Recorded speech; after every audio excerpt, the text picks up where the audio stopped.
toutes et à tous, c'est Hermès, j'espère que vous allez bien, que vous avez apprécié la vidéo d'hier matin. Je tournerai cette vidéo donc entre midi et 2, un peu tout début d'après-midi, j'ai un peu de temps. Et je la posterai donc demain, jeudi, à 7 h du matin.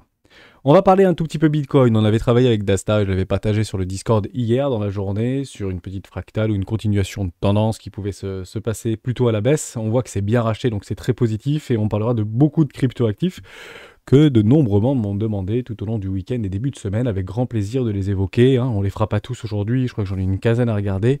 Et j'essaierai de vous faire une vidéo peut-être entre midi et 2 sur un top 4, top 5 des cryptos qui sont un peu hypés en ce moment. On en parle quand même de moins en moins, mais qui sont encore très en devant de la scène, qu'il faut surtout pas malheureusement investir dedans, mais on regardera ça si j'arrive à la tourner pour vous la poster entre midi et 2. On commence maintenant.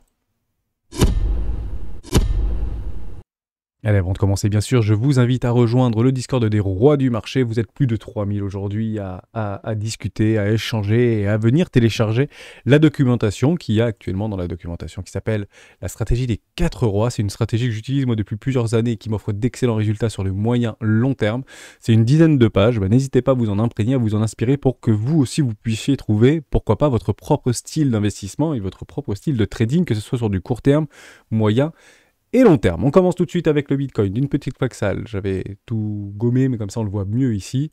Donc toujours pareil, tant qu'on ne venait pas à casser le premier arrêt des TRA-8-2 par rapport à ce retracement un petit peu profond et qu'on n'a pas de structure de retournement et notamment en double daily au minimum, le plus probable, qu'est-ce que c'est de faire un nouveau plus bas. C'est exactement ce qu'on a fait ici. On n'est pas venu casser nos 3-8-2 et le plus probable c'était de faire un nouveau plus bas. On est bien venu manger cette petite ligne de queue ici.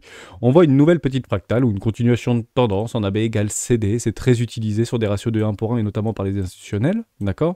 Et on le voit ici, si on vient chercher les précédents bottom par rapport à ce retracement en bas de range et cette cassure de bas de range, on a un AB égale CD qui nous targeterait au maximum les 3555 $ côté Bitcoin. À quel moment cette fractale ou cette continuation de tendance, donc baissière actuellement, jusqu'à preuve du contraire, tant qu'on ne voit pas de joli W daily, d'accord, la tendance, la dynamique de prix sur le court terme est baissière. Depuis quand?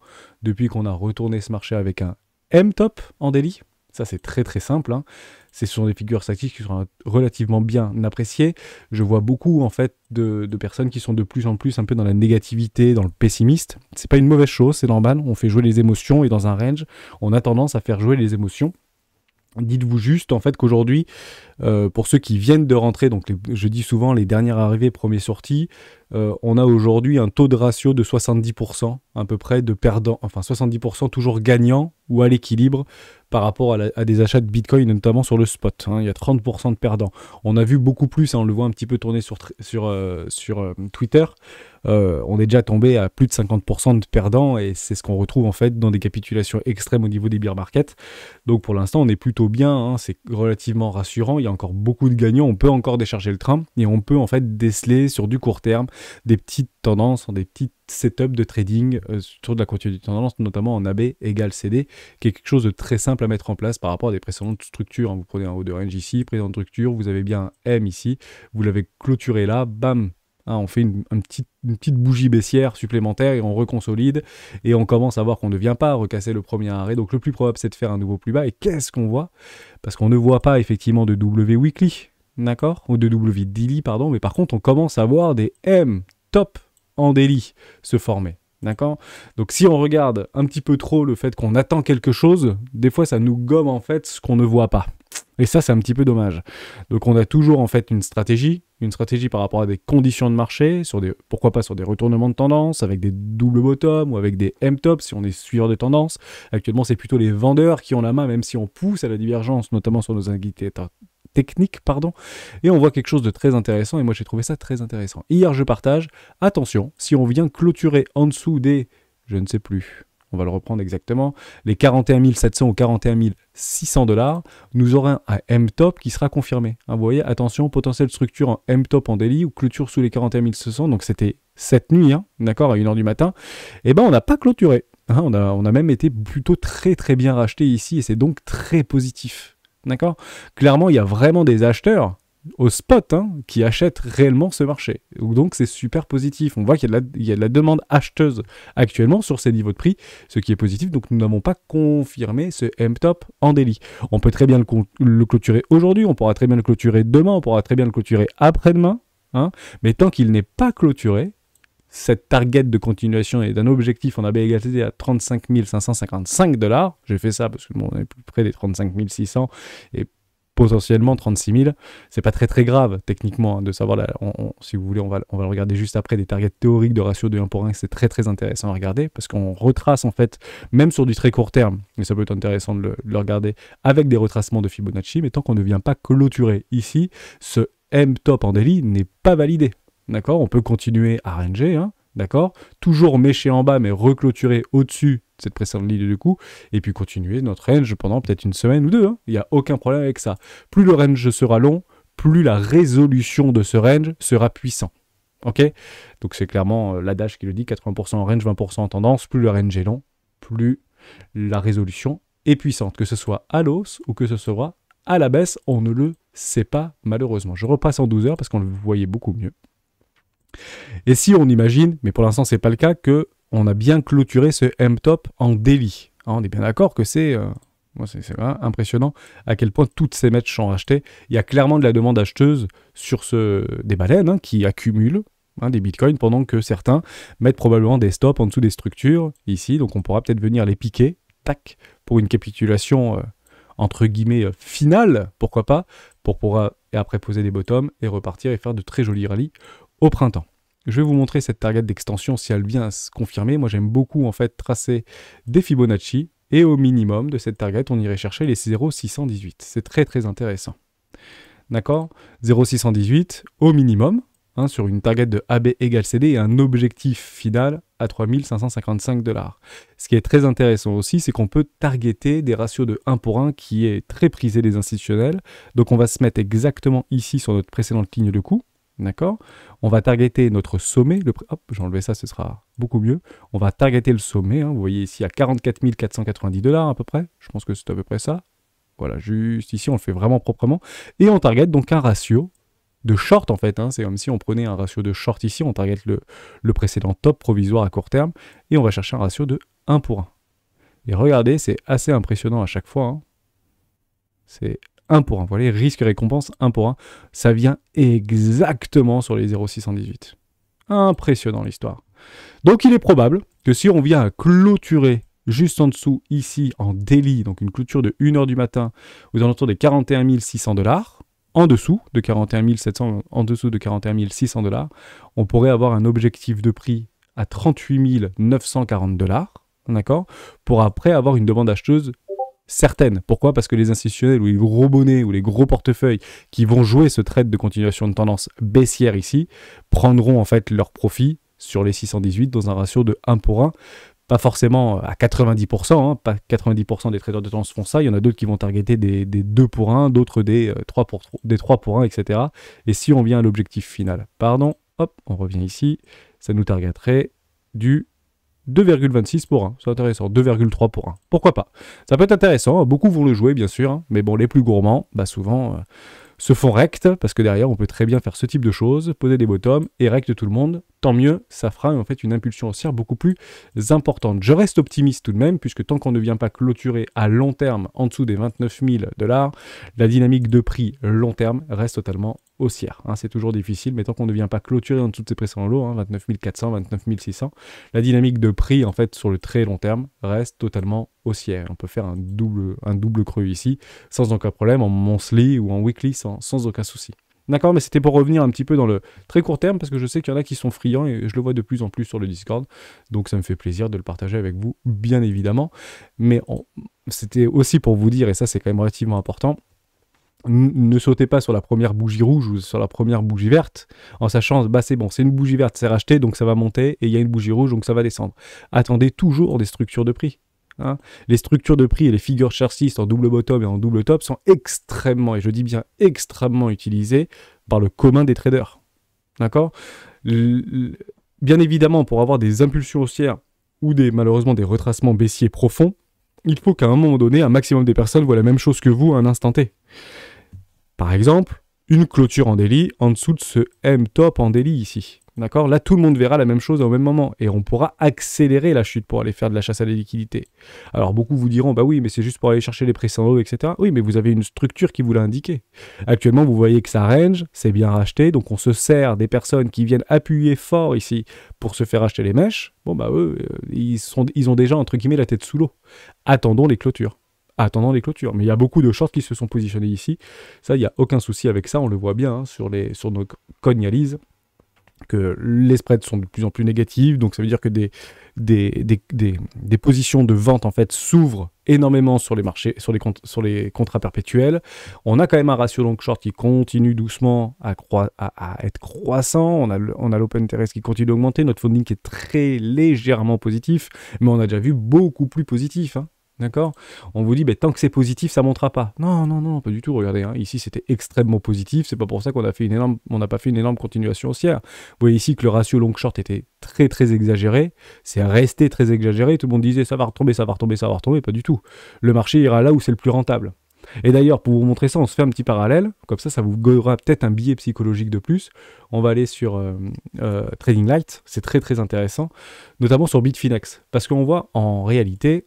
Et ça, c'est des gros biais psychologiques, il faut faire très attention à ça. Le marché ira là où il y a le plus d'ordres à exécuter, probablement le plus de personnes à rect, donc à liquider, sur les dérivés notamment, sur les marchés futurs. Et on s'aperçoit en fait, notamment sur Bitfinex, qui est un gros exchange quand même relativement bien liquide, énormément d'ordres ici qui sont positionnés. De vente, majoritairement de vente, d'accord? Très majoritairement de vente. Et ici, vous avez peu d'ordres d'achat qui sont positionnés. Alors qu'est-ce que ça veut dire? Ça veut dire c'est beaucoup plus facile pour le marché d'aller en bas, plutôt que d'aller en haut. Oui, mais est-ce que ce serait pas plus rentable pour le marché d'aller exécuter tous ces ordres de vente? Posez-vous la question. C'est ça qui est intéressant. Derrière, s'il y a quelques ordres ici d'achat, peut-être qu'il y a beaucoup de personnes qui n'ont pas encore positionné leurs ordres actuellement, et ce qui fait un prix, ce ne sont pas les ordres dans les carnets d'ordre. Ce sont les ordres au marché qui délimitent un prix à l'instant T. C'est une rencontre constante à la milliseconde entre l'offre et la demande sur les échangeurs. 24 heures sur 24, 7 jours sur 7, notamment sur le spot. Ce qui est compliqué d'ailleurs pour les cryptoactifs et pour les traders. Et souvent, les mouvements du week-end sont annulés le lundi à l'ouverture de Wall Street parce que les institutionnels ont coupé les écrans. Et ce n'est pas nous, les particuliers, qui font des mouvements de marché. Il y en a, hein, qui anticipent, notamment beaucoup les Asiatiques qui font des gros rects le week-end, mais généralement on se retrouve le lundi avec le même prix que du vendredi. Donc c'est pour ça que beaucoup de traders éteignent les ordinateurs et coupent leur position le week-end, bien évidemment, et souvent ça latéralise un petit peu. Ok, donc ça c'était intéressant aussi de faire ce parallèle-là. Hein. C'est pas parce qu'on voit moins de choses au sud et beaucoup plus de vendeurs positionnés qui attendent pour massivement vendre leur bitcoin, entre guillemets, sur les order books, sur les carnets d'ordre, est-ce que ça veut dire que ça va forcément aller au sud? Pas du tout. Pas du tout. Je rappelle que les market makers ou des gros portefeuilles ont des liquidités dites illimitées. S'ils veulent pousser le bitcoin à 90 000 $, ils le feront. Tout simplement. Qui détiennent en fait ces fonds illimités? C'est ceux en fait qui vous proposent ces produits dérivés. Okay, et ils connaissent là où vous êtes. Ils savent très bien combien il y en a qui sont en levier d'achat, combien ils sont en levier de vente, et au niveau des options, qui sont complètement connues à l'avance, on sait très bien qu'actuellement, pour rect un maximum de personnes, le max spec spread, c'est 46 000 $ au 28 janvier, par exemple. Donc il est très probable de trouver un bitcoin autour des 46 000 $, vers le 1er janvier. Et après, on peut continuer, 48 000 bitcoins, c'est quand même pas rien, et on peut continuer un peu plus loin. 41 000 en mars, c'est plutôt 50 000 $. D'accord, le max spec spread, ça va bouger, bien évidemment. Hein, ok, mais techniquement, les market makers, les échangeurs, ceux qui détiennent en fait les liquidités, savent exactement comment vous êtes positionné et comment la majorité est positionnée. Il y a un seul truc, et ça on l'a beaucoup abordé dans les premières vidéos des rois du Bitcoin, et vous le voyez peut-être beaucoup sur plusieurs influenceurs qui sont là depuis longtemps.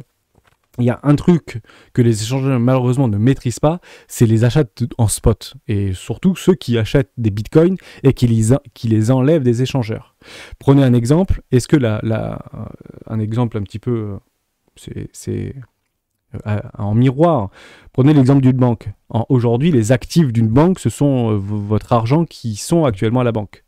Donc les banques peuvent prêter votre argent, les banques peuvent jouer avec votre argent sur les marchés financiers, placer votre argent sur les marchés financiers, puisqu'en fait votre argent qui sont sur vos comptes, courant et livret A et livret d'épargne, PEL, assurance vie, etc., sont des disponibilités pour les banquiers.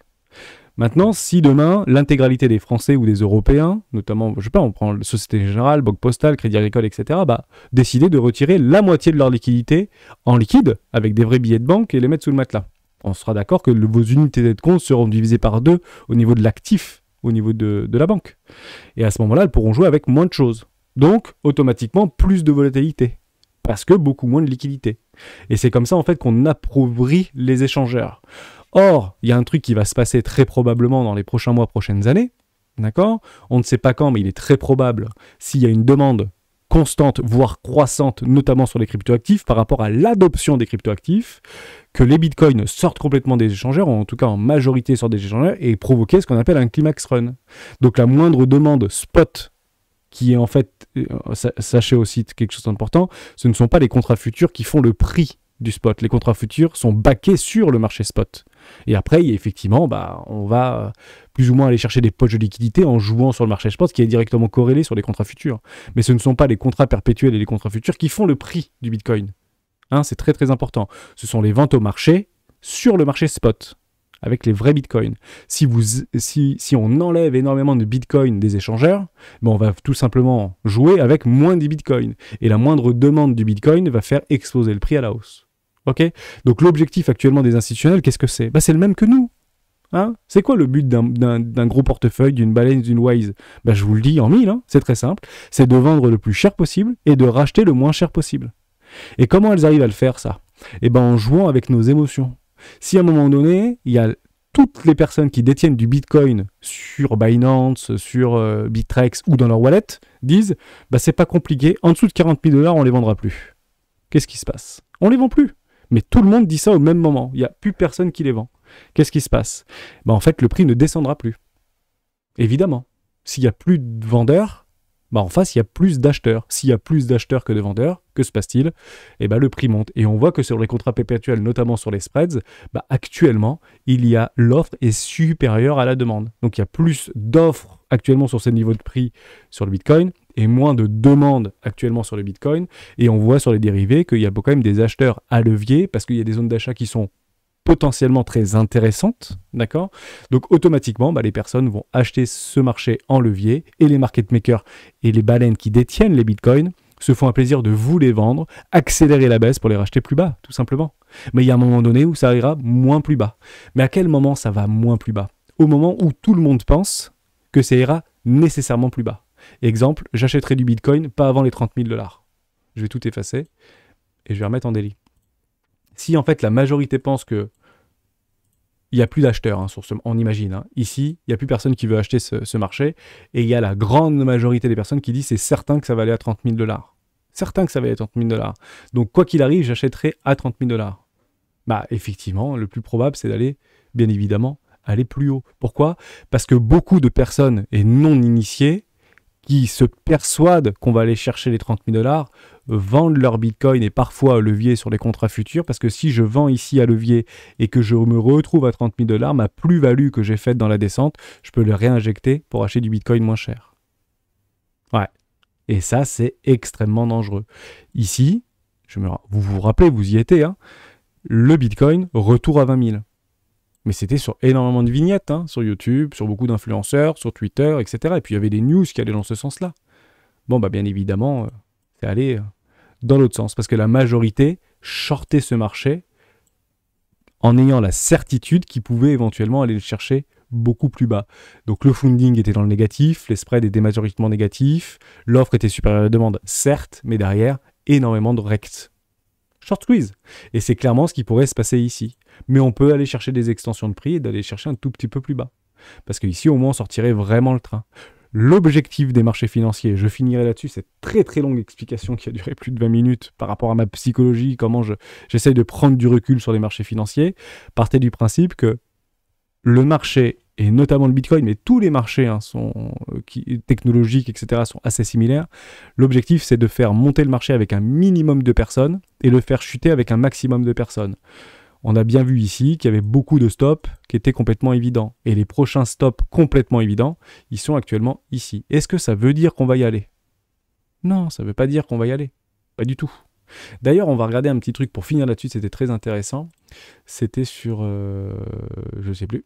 C'était sur The Kingfisher.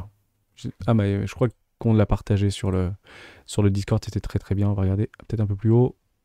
Voilà, The Kingfisher, Super Dassa qui l'avait partagé. On commence à voir ici des gros pics au niveau de la liquidation de longue, au niveau des 54 000, 54 000 $, mais il y en a plus haut encore. On va regarder. Je crois qu'il y en a plus haut et c'est très très intéressant. On va essayer de le retrouver. Et on finira là-dessus Bitcoin et on fera quelques crypto-actifs juste après. Très intéressant. Ça va venir ou pas? Pensez-vous? Je ne sais pas. Ça veut pas, ça rame un peu. C'est un peu pénible. Ouais, c'était aujourd'hui. Ouais, parce qu'il y en a d'autres à 70 000 $. Il y a un espèce de gros pic à 70 000 $ et c'est très intéressant de l'observer. Bon. Voilà, j'avais fait pause, donc on revient sur The Kingfisher. Très intéressant, hein, c'est arrivé. Donc on regarde deux choses. La première chose, c'est qu'il y a un cluster de liquidation de longue sur les 27 000, 28 000 $. D'accord? Et on a un cluster également de short qui est actuellement là avec une pointe qui n'était pas là avant-hier, hein, sur les 60 000 $ et un petit cluster sur les 61 62 000 $. Sans regarder vraiment au milieu, en sachant qu'il y a probablement autant à court terme de shorters que de vendeurs, donc que d'acheteurs, même si on voit qu'il y a quand même un agglomérat de vendeurs, en fait c'est de l'accumulation qui se mettent, et derrière il y a quand même une agglomération de shorters. Probable qu'avec tous les ordres qui sont actuellement sur les carnets d'ordre, la peur, le fait qu'on ne va pas acheter la montée, etc., on ne peut pas en fait dire actuellement c'est certain que ça va partir au sud ou c'est certain que ça va remonter. On ne peut pas le savoir. Par contre, ce qui est intéressant, c'est qu'en fait, il y a des gens qui sont en train de se hedger et de se battre entre les extrêmes. Et regardez ça, c'est assez intéressant à regarder et à observer. On va passer en weekly. Actuellement, on se retrouve au milieu de rien. Vous vous rappelez d'une vidéo qu'on avait faite il y a quelques jours de cela. On se retrouve à peu près sur les 0,50. On est dans une zone de rechargement, mais on était un petit peu au milieu de rien sur ce présent. Et ici, on est vraiment au milieu de rien, quoi. Sauf qu'on est dans une zone de rechargement d'achat moyen terme. Donc c'est ici qu'on achète du Bitcoin, c'est clairement pas ici qu'on le vend. Sur le spot, bien évidemment. Ne vendez pas vos Bitcoins ici, ce serait probablement le pire moment. D'accord? Pourquoi? Parce que nous sommes bien dans une zone de rechargement d'achat moyen terme, court terme. Ok? Et nous sommes également sur un VTOP ici, en weekly. Donc c'est clairement pas le moment, hein. Les VTOP sont menés à être retestés. Bref, blague à part, on va chercher les extrêmes. Les extrêmes ils vont se trouver donc sur les 61 000 $. Regardez, hein, ici, 61 000 $. Et les 28 000 $, 27 000, on l'avait vu juste avant. On y retourne, on confirme ensemble. 28 000 et grosso modo 61 000. Ok? Alors c'est très intéressant parce que là où on se trouve exactement, donc on est à 42 000 $. Si vous allez chercher en fait le point haut, ça fait du 46%. Un tout petit peu plus haut, 50%. En somme, il y a des personnes à ce niveau-là qui sont en train de shorter sur un levier de 2. Ok? Ils shortent un levier de 2. Et si on reprend par rapport à en bas, juste ici, ils shortent sur un levier de 3. 30% à peu près. Ok? La question à se poser, c'est est-ce que pour le marché, ce serait plus simple d'aller d'abord chercher eux, ou si on y va, ou aller chercher eux, tout simplement. Mais on ne le sait pas. Nous, on n'a pas les informations suffisantes pour savoir dans quelle direction on va aller. Mais ce qui est très probable en voyant ces pics ici de liquidation de short, c'est que les institutionnels font une chose en permanence, et notamment dans des ranges, c'est se couvrir. Et couvrir en fait leur position en attendant soit une structure, soit un retournement, soit un retour des volumes par rapport à leurs propres indicateurs techniques. Ils ont les mêmes que nous, mais ils ne regardent pas forcément avec les montants identiques qu'ils peuvent faire à un instant T. En réalité, pour couvrir leurs capitaux, ils achètent du Bitcoin ici, sur le spot, donc ils capturent vos Bitcoins, ils récupèrent vos Bitcoins, mais en même temps, ils viennent shorter le Bitcoin en levier x2. D'accord? Mais sur les contrats futurs. Donc ils utilisent des options, ils utilisent les contrats futurs pour vendre le marché, et ils achètent des Bitcoins en réel, pour en fait enlever les bitcoins des exchanges, pour créer potentiellement un climax run, pour créer en fait une augmentation très brutale de la demande vis-à-vis de l'offre, parce qu'il est très probable que si vous commencez à avoir des jolies couleurs et que ça commence à monter, beaucoup de personnes vont vouloir acheter du bitcoin. Et s'il n'y a plus de bitcoin ou plus suffisamment de bitcoin sur les échangeurs pour combler cette demande, que fait le prix? Bah c'est très simple, hein.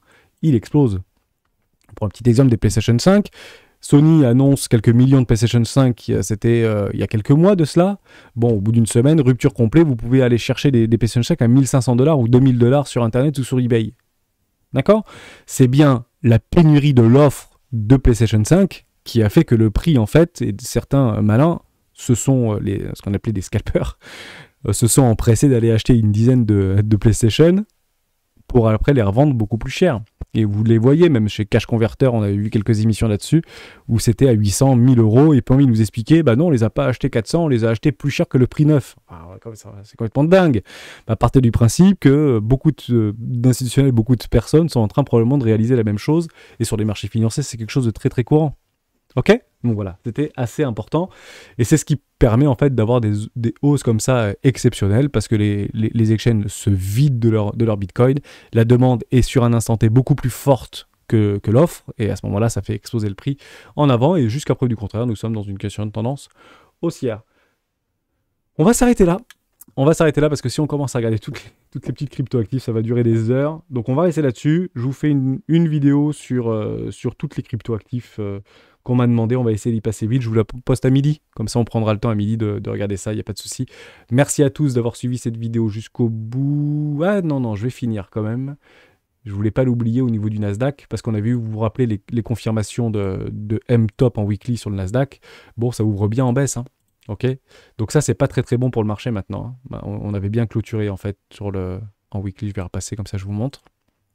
Important. Donc on avait bien clôturé cette bougie en dessous d'une pression de Ichinoku d'un énorme M-top en weekly.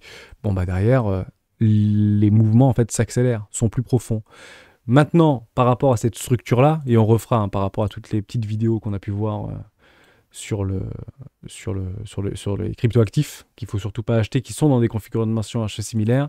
Le plus probable, c'est quoi? C'est d'aller faire un petit tour assez rapide sur le premier arrêt sur le court terme, d'accord, en espérant que ce soit racheté.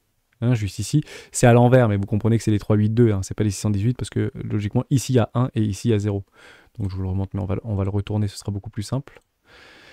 Jacques, formidable. Voilà, juste ici, c'est très intéressant. Ah bah j'ai perdu mon 1. Mais pourquoi j'ai perdu moins 1? Coucou. J'ai fait une bêtise? Ah oui, j'ai fait moins 1. Mais 1, c'est peut-être mieux, non? Et alors? J'ai fait n'importe quoi? Voilà. Ok, on va faire ça et on va le retourner. On va pas commencer à tout casser. Voilà, mais c'est pour bien que vous compreniez. Moi, je le fais plus, mais c'est important. Comme ça, vous voyez, voilà, 3, 8, 2 ici, hein, sur une valeur descendante. Et si on le reprend depuis le début, ah, c'est intéressant qu'on parle de ça d'ailleurs. On va le reprendre en mensuel. Et on dit, mais c'est jamais arrivé, retour sur le premier arrêt, etc. Si, hein, c'est arrivé plein de fois. Hein. Ne vous inquiétez pas. Hein. On va prendre les bottoms de marché historiques sur notre ami, hop, le Nasdaq. On pourra même le prendre sur le S&P 500. On est bien revenu dans les années 2000 sur la bulle des dot-com, valeur technologique qui dit dans une zone de rechargement première classe. D'accord? Enfin, ouais, on a méché ici. Hein. Bon, on peut le valider, première classe, retour furtif en première classe, mais une belle zone de rechargement de vente, hein, parce que ce qui est en train de se passer ici, ne nous trompons pas, c'est exactement ce qui se passe en ce moment. Mais rassurez-vous, hein, on aura de très jolies structures, hein, vous avez même des M, des M top ici, hein, en monthly, en mensuel. Hein. Quand vous voyez ça, ne vous accrochez pas à vos rêves, hein, derrière, ça repart direct en zone de recharge. Enfin, rien n'est écrit dans le marbre et on ne peut pas prédire ce genre de choses, mais ces structures-là, il ne faut pas s'accrocher avec. Et on peut continuer, hein. Après des magnifiques structures de retournement, on repart sur un rallye, derrière on remonte, est-ce qu'on vient chercher le premier arrêt? La réponse est non, on n'est pas venu chercher le premier arrêt, continuation de tendance, on remonte ici, est-ce qu'on est venu chercher le premier arrêt? On n'est pas venu chercher le premier arrêt ici. D'accord, sur le Nasdaq, on continue notre parabole. Il est probable que si on vient confirmer et casser le premier arrêt furtif ici et qu'on vienne chercher à minima une zone de rechargement et qu'on casse la zone de rechargement court terme hein, par rapport à ce qu'on vient de voir ici, c'est clairement retour à 10 000 points. Quoi. Hein, ça ferait une petite chute sympa quand même. Hein. On dit que 25% de baisse, c'est considéré comme un crack boursier, à 25% sur un indice. On serait à moins 37%.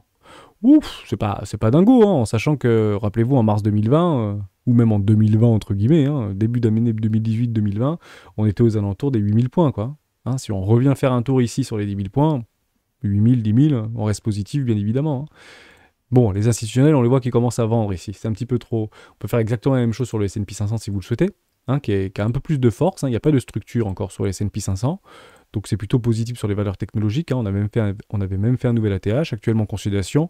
Donc tant que le S&P 500 tient, hein, c'est un peu la reine mère, entre guillemets, des marchés, surtout Wall Street, hein, c'est 25% du marché, c'est ça, hein, c'est le S&P 500, 50 000 milliards de dollars. Si on vient à craquer et faire une énorme structure, retour premier arrêt, ce serait pas complètement délirant sur les 3000 points. Pourquoi? Parce que si on revient dans le passé, je reviens en mensuel, parce qu'on me posait cette question directement dans le Discord pour savoir est-ce que c'est intéressant d'acheter les indices, etc. Est-ce que ça marche au niveau des retracements Fibo?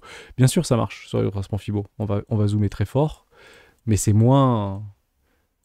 Partez du principe que si ça crache entre guillemets sur un retracement Fibo sur le S&P 500, il y a toutes les valeurs hein, du S&P 500 qui craquent. Hein, et ça craque fort. Hein.